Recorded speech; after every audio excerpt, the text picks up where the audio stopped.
In the age of convenience, we are surrounded by a sea of products designed to make our lives easier, more connected, and seemingly more enriched, all for just a few bucks a month.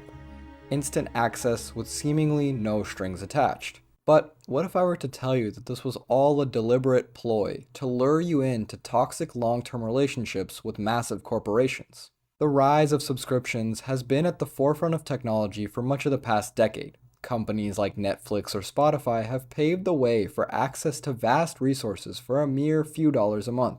It's taken the software industry by storm, and for good reason. As businesses, it's much more reliable to have consistent monthly or yearly revenue streams from consumers as opposed to large spikes and dips relative to new product releases. And don't get me wrong, for a lot of these products, paying a subscription is much more convenient for me as a consumer too. Paying $10 or $15 to listen to almost any song or watch any movie on demand is way better than buying everything individually.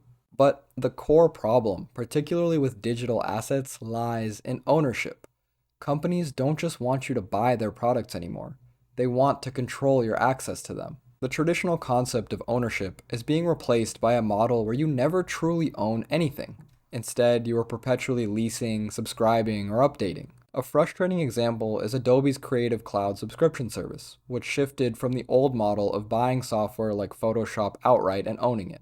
In the short term, this is much more cost effective, but in the long term, you are stuck continually paying money to Adobe, adding up to far more than if you had just bought the software outright. Once locked into the ecosystem, you can easily store all of your designs in Adobe's Creative Cloud. Another great deal, right? Well, kinda. Only if you plan on sticking around. If I stop using the service enough to warrant my subscription cost, a lot of my data is tied into the ecosystem, thus increasing my cost of switching softwares. And even when I do decide to just eat the switching costs and cancel my subscription, it's a simple process, right? Wrong again. I'm shuffled through multiple "are you sure" screens designed to exasperate me into closing the tab in frustration and doing it later. All this while going through offers with increasing discount amounts to re-enter my plan at a cheaper cost. Again, psychologically making one last-ditch effort for me not to leave. Once lured into a company's ecosystem, it's often much harder to switch, and as a result, you have less leverage when it comes to responding to price hikes or quality decreases. This shift has profound implications not just for our wallets, but for our sense of autonomy and freedom. The illusion of ownership is powerful, making us feel in control when in reality we are increasingly dependent on corporations for access to our digital lives. This doesn't just apply to digital assets anymore either.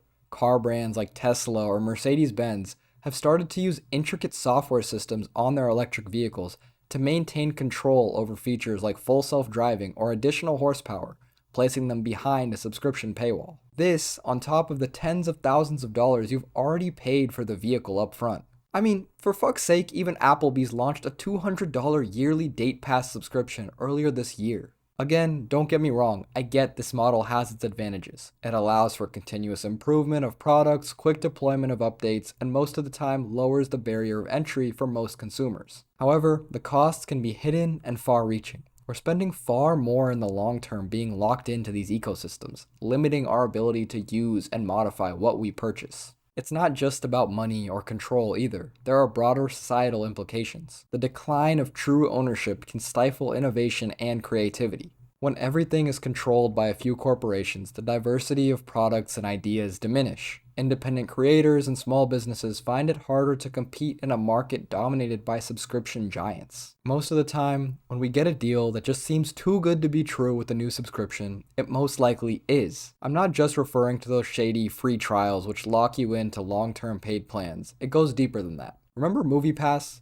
The subscription where for the cost of a single movie ticket, you could watch an almost unlimited amount of movies in theaters?